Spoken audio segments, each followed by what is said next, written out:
There is this mystical narration from Muhammad sallallahu alaihi wasallam where he says, the time is almost approached, the time has almost come that some of the demons that Solomon had cast out in the sea will appear amongst you and sit with you in your masjids and teach you the Quran and talk to you about the ahadith.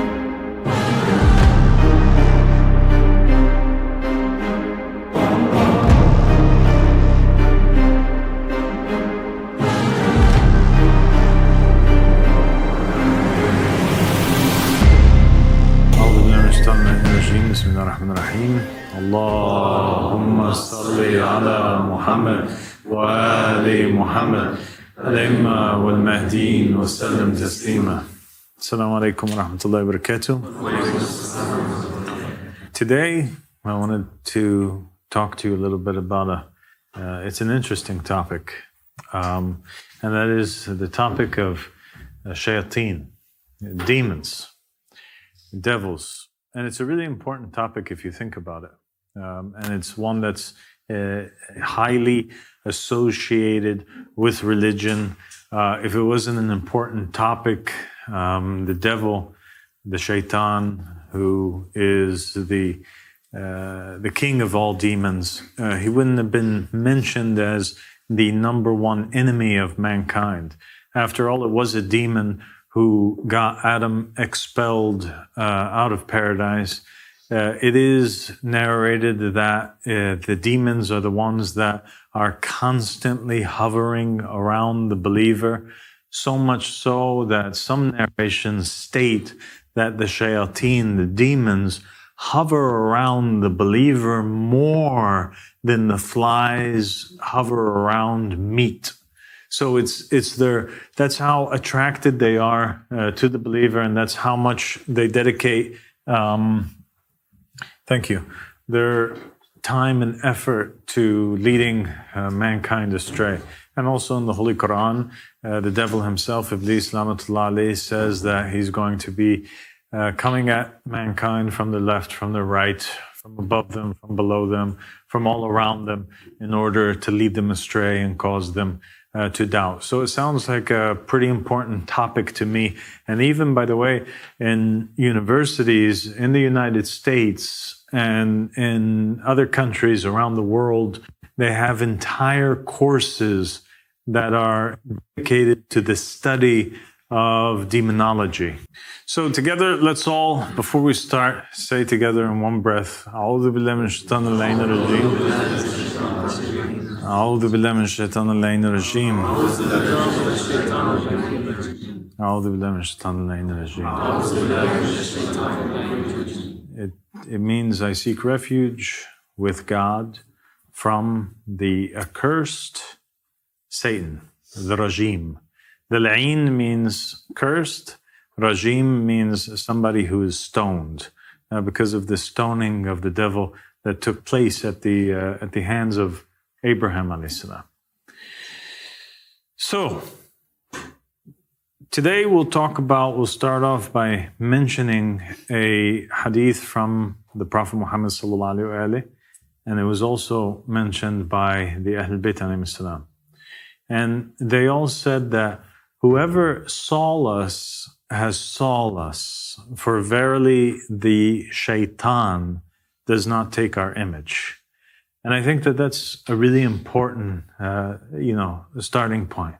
It's a really important hadith that has in it many secrets. When we first hear about it, we think to ourselves, okay, the Prophet Muhammad sallallahu alaihi wasallam, he's saying that basically, if anybody has a dream about me, they don't have to worry. It's not the devil that can take my image. Whoever sees me in a dream, in fact, has seen me. But why would it be that the Prophet Muhammad sallallahu alaihi wasallam feel the need to have to warn the people, right, or put their hearts at ease that the devil wouldn't take the place of the Prophet Muhammad sallallahu alaihi wasallam unless it was a pre-existing idea that some people had at the time that was possible.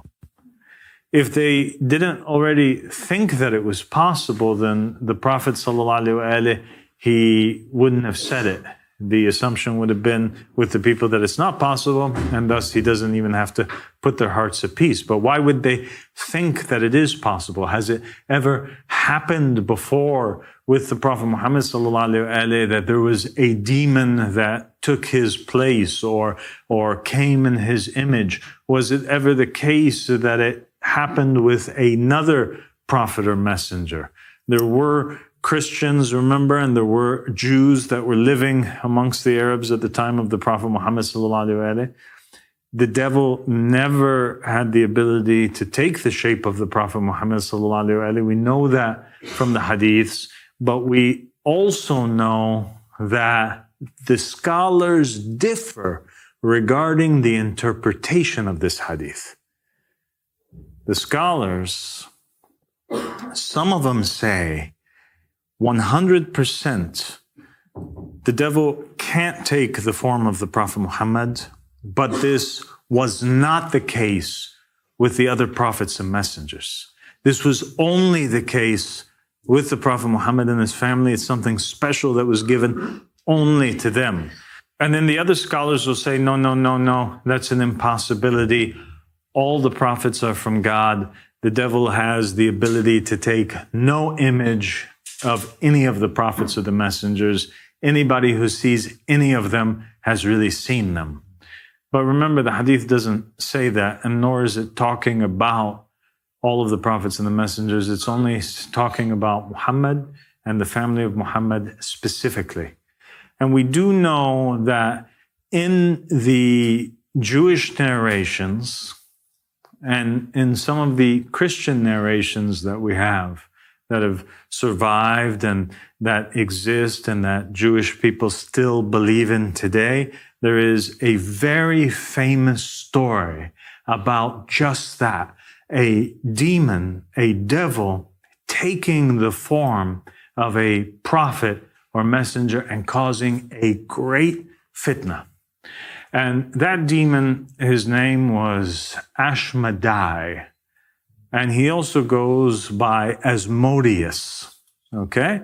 And he usually appears in paintings as a three-headed demon with the head of a man and the head of a bull and the head of a ram who's sitting on top of a dragon. And usually one of his feet is the feet of a cock or a rooster, a chicken.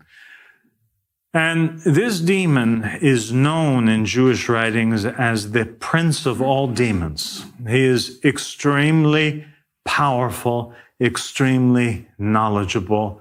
He is one of the highest, and sometimes he appears as the highest of all of them. And the story goes that basically Solomon, when he was wanting to build the temple, he couldn't find a particular type of stone that he needed to carve the stones that were necessary in the temple. And so he meets with his advisors, he meets with the rabbis, he meets with the close believers at the time, and he asks them about how it is that he can obtain this stone that would manage to cut through and carve the temple that he wanted to build. They gathered together, they looked through their books, the knowledgeable ones spoke, and they advised Solomon. They said, look, we do know of a stone that can do this, but this was a stone that Moses had, and it's been lost ever since then. Nobody knows where it's at, okay? It's a special type of stone. But if you summon a few of these demons, and they mentioned to him a few different male and female demons that he had to summon, if you summon them and ask them, they would be able to answer you. And so Solomon does just that. He summons these demons forward before him. And the answer was, nobody knows, Solomon, where this stone is except for the prince of all demons, whose name is AHMADI. And basically, they began to tell him the story of Asmodeus and what's going on with him. They say that he's living in this particular mountain. He had carved for himself a home in the mountain. And underneath, in the earth of the mountain itself, he had this particular well. And basically, he would put over it these stones, these cobblestones, and he would rise to the heavens. He would sit in the majalis of the heavens, just like now. This is interesting because this idea of Asmodeus rising into the heavens in order to sit in majalis and gain knowledge and news from the heavens above appears as a theme in the Quran when describing the jinn and the shayateen and their ability that they go up into the skies and they hear news that's being given to them and come back. So they say that Asmodeus is doing exactly that. He goes up, he learns a few things during the day from the majalis in the mornings. He comes down and he actually attends majalis of knowledge on the earth amongst the knowledgeable people. Then after he learns a few things, he goes back to his cave in the mountain. He undoes the cobblestones. He drinks some of the water from his little, lake now, his little well that he had made. And then he goes to sleep. This is his daily routine that he does. And so Solomon determined to find this stone that Moses had, that only Asmodeus knows the whereabouts of where it is, decides to come up with a plot with one of his advisors to entrap this demon. And so he takes his ring and he has on it his seal, a magical seal. And he gives it to this advisor of his, and he sends him forward to the mountain. And this advisor manages to switch out the water that's in the well of Asmodeus while he's in the heavens listening with wine. And he comes back down, and Asmodeus, realizing that there's wine, first doesn't want to drink, but eventually he decides that he's going to drink. And in his state of intoxication, the helper of Solomon manages to lock him up. He uses the seal to chain him up in a particular way, in a magical way, and he begins to pull him forward towards Solomon. Asmodeus, on his way, as he's being pulled forward, he begins to bump into trees. Every time he bumps into a tree, it falls down over. He begins to bump into houses. As he bumps into the houses collapse. There are several stations in the tale where on the way towards Solomon, AHMADI or Asmodeus ends up encountering certain individuals. And he reacts in ways that dumbfounds the assistant of Solomon. He comes across a group of people that are celebrating, and they're all happy and they're partying in a home. It looks like a happy event. Asmodeus looks at them and then he begins to cry. And tears fall down his face. He moves forward and he finds somebody who's a magician who's sitting there doing like little tricks with cubes and calculating numbers and things, and he begins to laugh hysterically at this individual. And then he moves on a little bit further and he encounters yet a drunkard on the ground. And the drunkard had fallen down, so Asmodeus picks him up and lifts him up and helps him on his way. And then he goes down his path a little bit more and he finds an elder man who also had fallen down on his path. And he picks him up and makes him turn from one side of the road to another side of the road and helps him on his way. And he has these strange encounters with the people. Finally, he's pulled forward enough by the assistance of Solomon until they reach the gateway of Solomon and into the palace where Solomon was. Solomon, quite hesitant and nervous about confronting this demon, he decides not to speak to him first for 3 days to keep him far away from him. And that's exactly what takes place and what happens.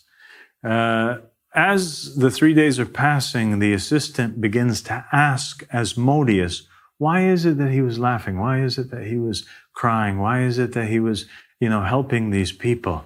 And Asmodeus begins to reveal to him the extent of the knowledge that he had.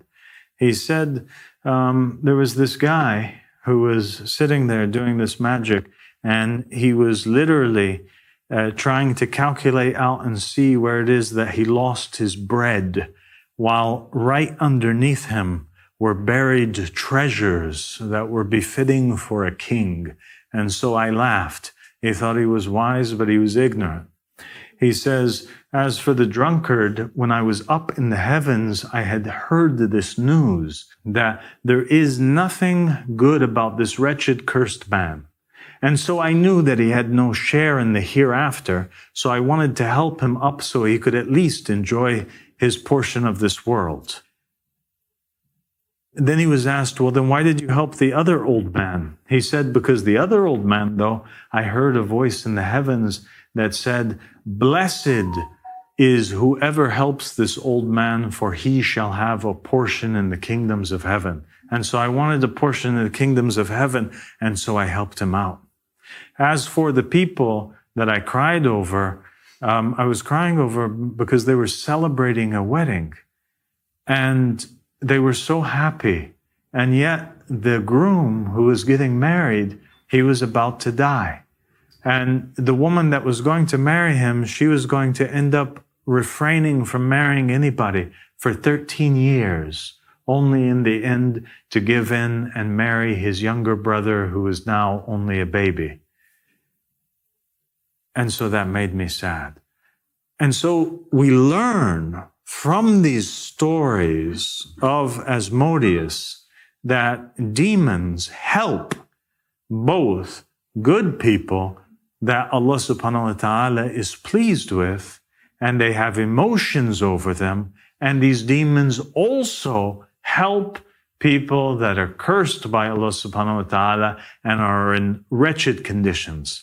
And we know also that some of these demons are able to tell the future and know the past and know those things which are hidden underneath. And that's obviously from listening into the news of the heavens.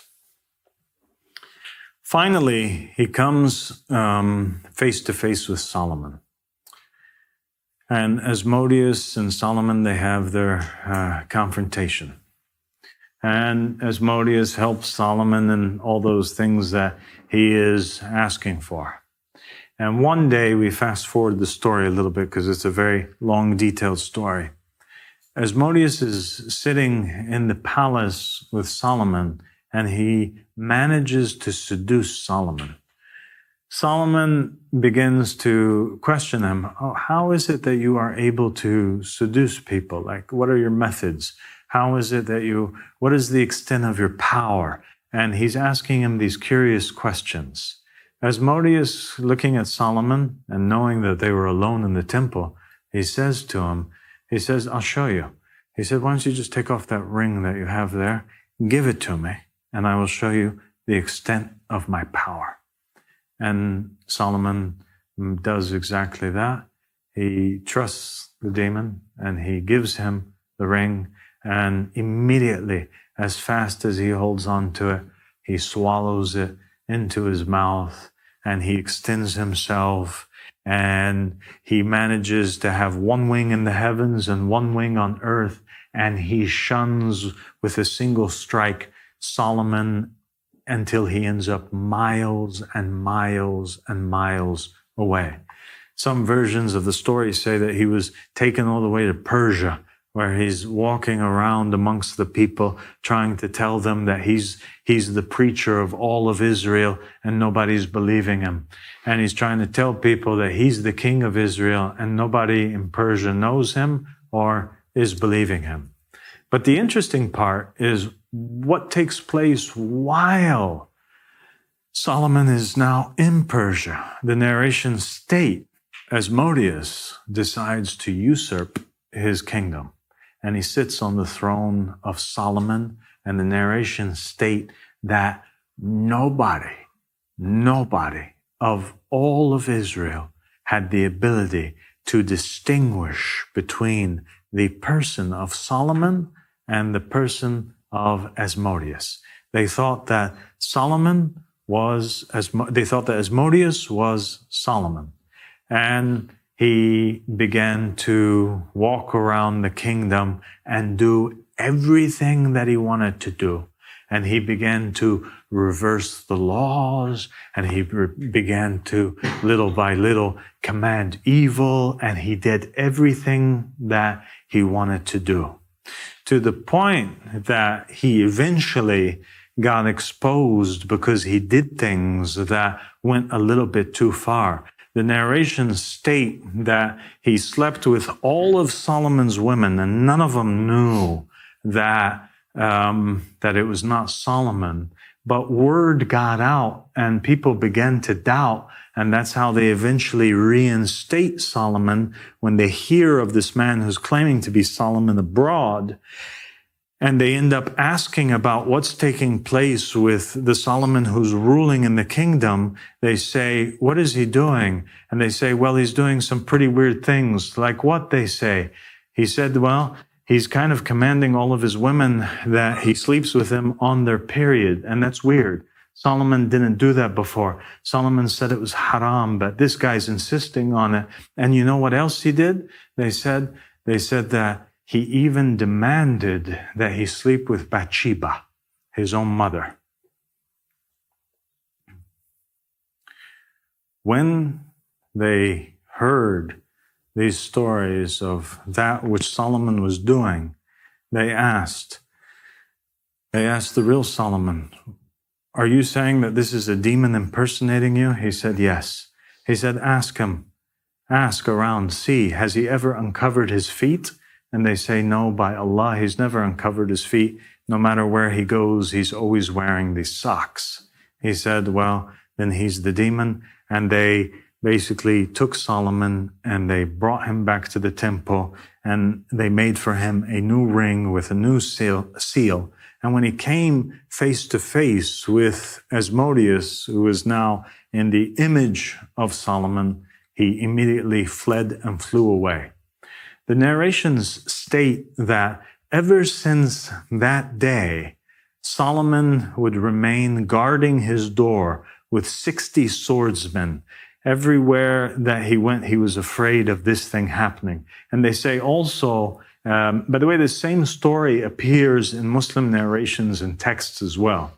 And they say that it is the meaning of and the interpretation of the verse in the Quran in Surah Sad, where it says, Bismillah ar-Rahman ar-Rahim, and verily we tested, or we tried Solomon, and then we placed on top of his throne a body, a jasad. Jasad is a word in Arabic which describes a body that does not have a soul. There's jism and there's jasad. Both words, they describe a body. Jasad is a body without a soul. Jism is a body with a soul. So in the Quran, it says that they placed this soulless body on top of Solomon's throne. Then he repented. Then afterward, he said, O Lord, grant me a kingdom that shall never be given to anybody else after me, in fear of his kingdom being stolen away by the likes of Asmodeus.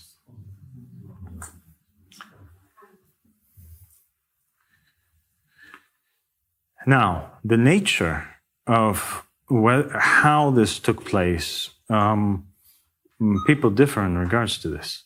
Some people say that Solomon with his body was transported to Persia, and Asmodeus shapeshifted into the form of the Prophet Solomon. Other people seem to believe that what actually took place was that the soul, that Asmodeus managed to make a reverse exorcism on Solomon and force out his soul, thus casting it out somewhere into a body of a random person in the middle of Persia, while Asmodeus took control of the body of Solomon alayhi salam. And so this story, which was well known amongst the Jews and the Christians, became the reason why the Prophet Muhammad had to put the people, their minds at ease and at rest, and he gave them a promise, a divine promise.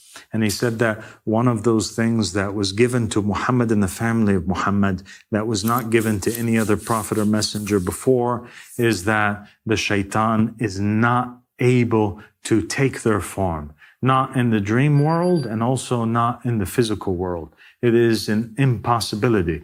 And that's why you find also in the narrations of Muhammad and the family of Muhammad, the shaitan appears many times to Muhammad, to Ali ibn Abi Talib, to the Imams from the Ahl Bayt alayhim salam, but they always appear in the form of other human beings.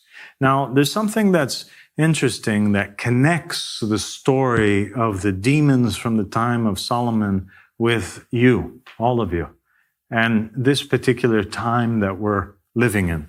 Because there is this mystical narration from Muhammad sallallahu alaihi where he says, the time is almost approached, the time has almost come that some of the demons that Solomon had cast out in the sea will appear amongst you and sit with you in your masjids and teach you the Quran and talk to you about the ahadith. And another hadith from the Ahl Bayt alayhim salam says, the Prophet Muhammad sallallahu alaihi wasallam said that the hour will not come until Iblis is walking through the streets of your city and he's narrating hadith and he's saying, by Allah, I heard so-and-so say that so-and-so said that the Prophet Muhammad sallallahu alaihi wasallam said. So now this is quite a shocking but important revelation, because now the Prophet Muhammad is saying that in his nation there will appear demons in the form of misguiding scholars. A misguiding scholar is a Dajjal. A person a Dajjal is somebody who's trying to use religion to lead somebody astray. And the Prophet Muhammad ﷺ says that these ones will appear amongst you. And knowing how Asmodeus was one of those demons that Solomon had locked up. By the way, in Arabic, he has another name. The name of Asmodeus in Arabic is Sakhr. Sakhr means rock. And rock was his name because Solomon eventually casts him and locks him inside of a stone. He ends up being locked in there for a while and cast into the sea, eventually to come out in this day and age. Well, who else did the Prophet Muhammad ﷺ warn us about in the end times? The non-working scholars. He said that their fitna will be greater than any other fitna. The fitna of the scholars would be harsher, worse upon the nation. He fears more about them over the nation than he does from the armies of Yazid ibn Muawiyah. This is what the Ahl Bayt alayhim said. Yeah? And we see that today. And today, Asmodeus is back. And he has a name where he actually sits as a lifeless body, exactly as described in the Quran. He is sitting in Najaf. He goes today by the name of And he is the same demon that lived in the time of the Prophet Sulaiman alayhi salam. Anyway, thank you guys for listening, and inshallah we'll meet again. I will talk about more demons inshallah. Assalamu alaikum. اللهم صل على محمد وآل محمد كلمة ومهدي وسلم تسليما